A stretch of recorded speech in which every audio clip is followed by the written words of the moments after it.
میں نے کہا اللہ بتا تو صحیح کس چیز کی بدبو آ رہی ہے؟ اللہ فرماتے ہیں بیٹیوں کا حق کھا کے آیا بدبو آ رہی ہے، ماں کو گالیاں دے کے آیا بدبو آ رہی ہے، باپ کو یاروں کے سامنے ذلیل کر کے آیا بدبو آ رہی ہے، بیوی کا حق کھا کے آیا بدبو آ رہی ہے، پڑوسی کی دھی پہ میلی نظر رکھ کے آیا بدبو آ رہی ہے، چاچی بیوہ ہو گئی، چاچا مر گیا، چاچی کو رسوا کر کے آیا بدبو آ رہی ہے، اللہ کا حق کھا کے آیا بدبو آ رہی ہے، نبی کا حق کھا کے آیا بدبو آ رہی ہے، قرآن کا حق کھا کے آیا بدبو آ رہی ہے، اتنا بدبودار ہے میرے فرشتے سے اوپر لے جانے کو تیار نہیں۔ میں نے بھی فیصلہ کر دیا اسے سجین میں ہی پھینک دو، جہنم کے قید خانے میں پھینک دو، جوڑ تیرا میرا پڑے گا، بلاکڑا تیرا میرا ہوگا، پیچا تیرا میرا ہوگا۔ جب قیامت کے دن اللہ اکبر تیری ماں بھی پاس ہوگی، تیرا باپ بھی پاس ہوگا، یوم یفر المرء من اخیہ و امہ و ابیہ و صاحبتہ و بنیہ، یہ سارے تیرے ساتھ کھڑے ہوں گے جن کے لیے تو ساری رات چائے والے کیبن میں بیٹھا رہتا تھا، ساری رات انڈے پر تو برگر لگا کے بیٹھتا تھا، جن کے لیے تو نے راتوں کا سونا چھوڑ دیا، دل کا چین چھوڑ دیا۔ مجھے پتہ 104 بخار تب بھی پیناڈول کی گولی نہیں کھاتا تھا، بچوں کے کام آئے گا۔ اللہ اپنے بڑے کو، اللہ اپنے چھوٹے کو، اللہ اپنی بیوی کو، جس کے پیچھے بہنوں کو گالیاں دی تھی، جس کے پیچھے ماں باپ کو چھوڑا تھا، اللہ اپنے بھائیوں کو، اللہ اپنے ماں باپ کو۔ آج کوئی ہے جو میرے سے تجھے چھڑا کے دکھائے، خذوہ فغلوہ ثم الجحیم صلوہ ثم فی سلسلۃ ذرعها 70 ذراعا فاسلکوہ۔ لاؤ نا فرشتو جہنم کی آگ میں سے زنجیر تو نکال کے لاؤ، 70 ہاتھ گز لمبی جکڑ دو اس کے پیروں میں اور ہاتھ باندھ کے میرے سامنے ڈال دو۔ اب میں اس سے پوچھوں گا کم عمرک فیما افناؤ، میں نے تجھے زندگی دی تھی کہاں گزار کے آیا، میں نے تجھے جوانی دی تھی کہاں گزار کے آیا، مال کہاں سے کمایا تھا، کتنوں کا دبایا تھا اور کہاں خرچ کر کے آیا، علم کس لیے پڑھا تھا، علم کا استعمال کس لیے کر کے آیا۔ حضور صلی اللہ علیہ وسلم نے سیدہ عائشہ سے فرمایا، عائشہ اللہ کے سامنے سے گزرتے ہوئے ڈرنا، اللہ کے سامنے گزرتے بچنا۔ اے عائشہ اگر اللہ نے اپنے سامنے گزرتے ہوئے روک لیا اور فرمایا یہ کام کیوں کیا تھا، عائشہ قسم ہے اس رب کی جس کے قبضے میں محمد کی جان ہے، اگر اللہ نے کسی بارے میں سوال کر لیا تو جان چھڑانی مشکل ہو جائے گی۔ یہاں میری ہے، میں ہاں۔ اللہ فرمائے گا این الملک آج لمن الملک اليوم، حاکم کون ہے، مالک کون ہے؟ اس وقت سارا کچا چھٹا تیرے سامنے آ جائے گا۔ نہ میرے پیارے آج وہ معاف کرنے کے لیے تیار ہے، کل قیامت کے دن ملء الارض ذهبا ولو افتدى به، پوری روئے زمین کو سونے سے بھر کے کہیں گے اللہ یہ ساری لے لے، پھر کہیں گے اللہ ہاں فَأَصَدَّقَ وَأَكُن مِّنَ الصَّالِحِينَ، ایک مرتبہ دنیا کے اندر بھیج دے، کبھی سجدے سے سر نہیں اٹھاؤں گا، کہے گا یا ربنا یا ربنا یا ربنا، اللہ کہیں گے بکواس بند کر، کہے گا یا ربنا۔ امام ابن کثیر نے لکھا 500 سال تک منہ عرش سامنے کرے گا اللہ کی طرح یا ربنا، 1000 سال گزر جائے گا، 1500 سال گزر جائیں گے، 1800 سال گزر جائیں گے، یا ربنا یا ربنا۔ 1800 سال کے بعد ایک آواز آئے گی اخسؤ فیہا ولا تکلمون، بھونکنا بند کر، مجھے تیری آواز اچھی ہی نہیں لگ رہی ہے۔ آج وہ کہہ رہے ہیں میں نے مسجد کے دروازے کھول دیا، آجا ایک مرتبہ سبحان ربی الاعلی کہہ دے، تجھے ایسا سینے سے لگاؤ قیامت آ جائے گی رحمت والے سینے سے جدا نہیں کروں گا، لیکن کل میں تجھے قبر کے اندر تیرے سے بدل لوں گا۔ اللہ اکبر۔ میرے پیارو کوشش کرنا کفن ملے یا نہ ملے، گلاب کے پھولوں کی پتیاں ملے یا نہ ملے، کوشش کرنا کسی مظلوم کا آنسو ساتھ نہ لے کے جانا، کوشش کرنا کسی کو رلایا ہو اسے ساتھ قبرستان نہ لے کے جانا۔ اگر تیری منجی کی طرف مظلوم نے دیکھ لیا اور رو کے کہہ دیا اللہ یہ وہی ہے، بس خدا کی قسم اتنا کہنے کی دیر ہے، ماس ماس نہیں رہے گا، چمڑا چمڑا نہیں رہے گا۔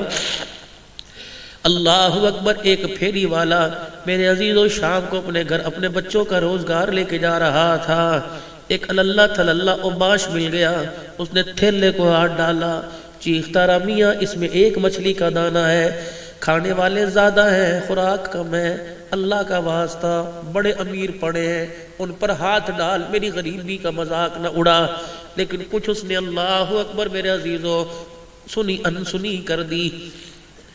گھر گیا اور بیوی سے کہنے لگا اللہ اکبر، آج مچھلی کا دانہ ہاتھ آیا ہے، تیرے ہاتھ کا ذائقہ تو پہلے محلے میں مشہور ہے، ایسی پکا کہ انگلیاں چاٹتی ہی رہ جاؤں۔ اللہ نے فرمایا پھر میں بھی تیرا رب ہوں۔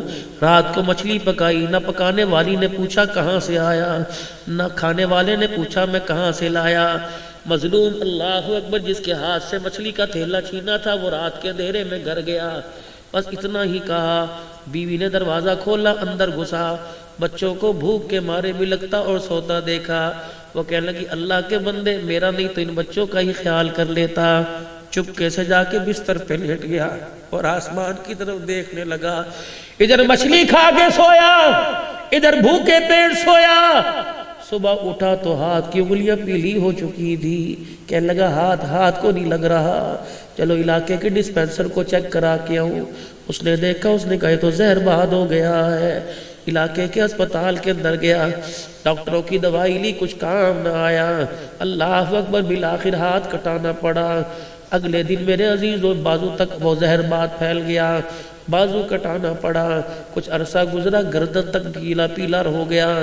ڈاکٹر نے یوں کر کے قلم چھوڑ دیا۔ کہنے لگے میاں کیا بات ہے؟ کہا ڈاکٹر صاحب آتا ہوں، کبھی آپ 2 حصے کاٹتے ہو، کبھی 1 حصہ کاٹتے ہو، بتاتے کیوں نہیں مرض کیا ہے؟ ڈاکٹر صاحب نے ہاتھ پکڑا، کمرے کے اندر لے گیا۔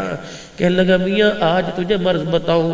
میں بھی چھری چلاتا چلاتا تھک گیا، دوائیں دیتے دیتے تھک گیا۔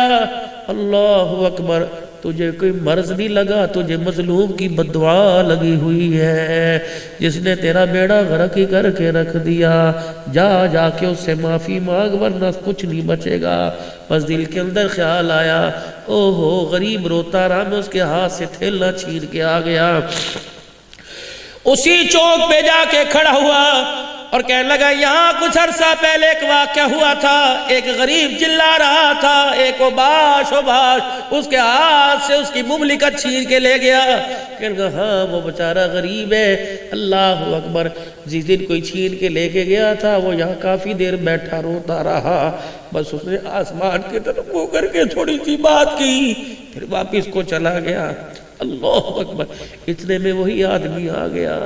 کہنے لگا میاں مجھے پہچانتے ہو؟ اللہ اکبر۔ کہنے بھائی کیا ہوا؟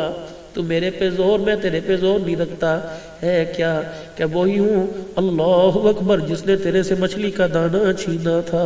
کہ اللہ تیرا بھلا کرے۔ کہ دیکھ یہ میرا بھلا ہو گیا، گردن تک زہر باد آ گیا، اب ڈاکٹر کہہ رہے یہ ماس کٹانا پڑے گا، تو نے جو بددعا دی اللہ کے واسطے معاف کر دے۔ کہ خدا کی قسم میں نے بددعا کوئی نہیں دی۔ کہ پھر تو نے کون سا ایسا جملہ کہا جو اللہ کو غصہ آ گیا؟ کہ جب تو مچھلی کا دانہ چھین کے لے کے گیا تو چھوٹے چھوٹے بچوں کے چہرے سامنے آ گئے، جو بچے صبح سے باپ کے تھیلے کا انتظار کر رہے تھے۔ اس رات وہ بھوکے سوئے، میں شرمندگی سے بچوں کا سامنا نہیں کر پایا، یہی بیٹھ گیا۔ میں نے آسمان کی طرف یوں کر کے دیکھا اور میں نے رو کے کہا اللہ میں تو مجبور تھا، تو مجبور کوئی نہیں۔ اللہ جاؤ میرے پیارو، اپنے گھر میں جاؤ، کتنے مجبوروں کے آنسو دامن کے اندر سمیٹے بیٹھے ہو۔ خدا کی قسم آج کی شب برات نہیں، اس مہینے کی لاکھوں شب برات آ جائیں، جب تک جا کے مظلوم سے آگے ہاتھ نہیں جوڑو گے خدا کی قسم بخشش کا پروانہ نہیں ملے گا۔ نبی کے روزے کا جا کے مجاور بھر جا، بیت اللہ حاجیوں کو زمزم پلانے لگ جا، جس کا دل توڑا اس سے جا کے معافی نہیں مانگے گا خدا کی قسم خیر دروازے پر کوئی نہیں آئے گی۔ حضرت حسن اور حسین رضی اللہ عنہ دونوں میں آپس میں ناراضگی ہو گئی۔ 3 دن ہو گئے، دونوں بھائیوں نے بولنا ہی چھوڑ دیا۔ 3 دن کے بعد حضرت حسین نے اپنے بڑے بھائی کو خط لکھا، بھیا میں نے نانا ابو کے منہ سے سنا تھا، نانے نے فرمایا تھا جو 3 دن سے زیادہ اپنے بھائی سے ناراض رہے اس کا ایمان ہی کوئی نہیں رہتا۔ اللہ بھائی میرے نانا ابو سے سنا تھا کہ جو صلح کرنے میں پہل کرے گا وہ پہلے جنت میں جائے گا۔ میرے بھائی تیرا میرا پردہ بچا رہے اور قیامت کے دن تو پہلے جائے میں بعد میں۔ اگر میں پہلے جنت میں گیا تو بعد میں تو نانا ابو پوچھیں گے کس بات پہ لڑائی ہوئی تھی۔ میرے بھائی میں دروازے سے نکل کے باہر گلی میں کھڑا ہو گیا، تو یہ رکا سو دیکھ کر پڑھ کر جلدی باہر آ جا۔ میں باہیں کھڑا لگا کھول کے کھڑا ہو گیا، تو آ کے مجھے گلے لگا لے تاکہ صلح میں پہل تیری پہل ہو جائے، نانے کے حوض کوثر پر بھی تیری پہل ہو جائے، اور جنت الفردوس میں بھی داخلہ میرے سے پہلے تیرا ہو جائے۔ میں نے کہا یہ داستان مدینے کی تھی، قائم پور کی نہیں ہے، حاصل پور کی نہیں ہے، خیر پور کی نہیں ہے۔ یہاں تو ناراض ہو بھائی کو مروانے میں دیر نہیں کرتا، جاؤ وکیلوں کے چیمبر میں جا کے دیکھو، خدا کی قسم کافروں کے لیے پرچے نہیں ہوئے، بھائیوں پہ کیس کر رکھے ہیں۔ وکیل لاکھوں روپیہ کہتا ہے میں کروڑوں لگا دوں گا، میں مکان بیچ دوں گا، میں اپنے بچے بیچ دوں گا، لیکن تجھے میں ذلیل کر کے رہوں گا۔